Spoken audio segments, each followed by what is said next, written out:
Guys, তুমি কি একজন সোশ্যাল মিডিয়া অ্যাডিক্ট? তোমার কি সোশ্যাল মিডিয়ার অ্যাডিকশন আছে? মানে একটা ফটো আপলোড করার পরে সোশ্যাল মিডিয়ায় বারবার ওটা খুলে দেখো কয়টা লাইক পড়লো বা কয়টা কমেন্ট পড়লো। একদিন কমেন্ট বা লাইক কম আসলে তোমার একটা টেনশন টেনশন মনে হয় যে কেন লাইক পড়বো না, কেন কমেন্ট কম আসছে। তোমাকে এমনটাই মনে হয়? তোমার যদি এমনটাই মনে হয় তাহলে তুমি সোশ্যাল মিডিয়া অ্যাডিকশনে ভুগছো।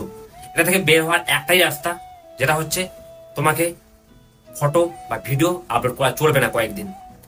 তাহলে দেখবি তোমার অনেকটাই এডিকশন কমে যাচ্ছে। মানে তোমাকে ফেসবুকটা খুলতে বেশি ইচ্ছা করবে না। যখনই আমরা ফটো বা ভিডিও আপলোড করি তখন দেখবো ওই সময়টা, তুমি যেদিন ফটো বা ভিডিও আপলোড করো ওই সময়টা তুমি বেশি করে সোশ্যাল মিডিয়া ওপেন করো বা ফেসবুক বা ইনস্টাগ্রাম বেশি করে ওপেন করো।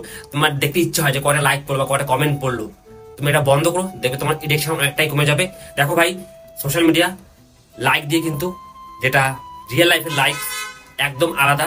তুমি হয়তো ভাবছো সোশ্যাল মিডিয়ায় আমি এত লাইক পাই, এত কমেন্ট পাই, আমাকে সবাই এত ভালোবাসে, আমাকে সবাই এত শ্রদ্ধা করে, বাট রিয়েলে এমনটা না।